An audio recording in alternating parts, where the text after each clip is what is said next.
চতুর্থ দিনের খেলা শেষে পাকিস্তানের বিপক্ষে শক্ত অবস্থানে রয়েছে বাংলাদেশ। সফরকারীদের বিপক্ষে 179 রানের লিড পেয়েছে স্বাগতিকরা। এদিন দুই ওপেনারকে দ্রুত হারিয়ে কিছুটা চাপে পড়লেও দারুণভাবে চাপ সামাল দিয়েছেন অধিনায়ক নাজমুল হোসেন শান্ত ও অভিজ্ঞ ব্যাটার মমিনুল হক। তাদের গুরুত্বপূর্ণ জুটিতে ম্যাচের নিয়ন্ত্রণ ধরে রেখেছে টাইগাররা। বৃষ্টি ও আলোক স্বল্পতা বিঘ্নিত দিনে নির্ধারিত সময়ের আগেই খেলা শেষ হয়। দিন শেষে বাংলাদেশের সংগ্রহ দাঁড়ায় 3 উইকেটে 152 রান। দিনের শুরুতেই দুই ওপেনারকে হারিয়ে ধাক্কা খায় বাংলাদেশ। মাহমুদুল হাসান জয় ফিরে যান মাত্র 5 রান করে। আরেক টাইগার ওপেনার সাদমান করেন মাত্র 10 রান।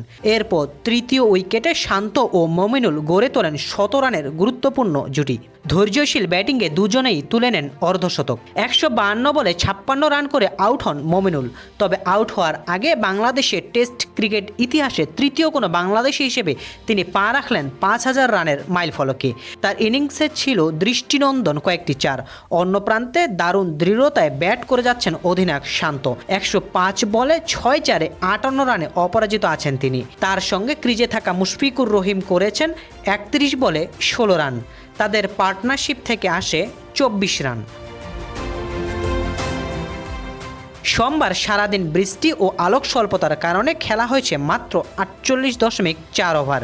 এই সময়ের মধ্যেই বাংলাদেশ যোগ করেছে 145 রান। পাকিস্তানের হয়ে একটি করে উইকেট নিয়েছেন শাহিন শাহ আফ্রিদি, মোহাম্মদ আব্বাস ও হাসান আলী।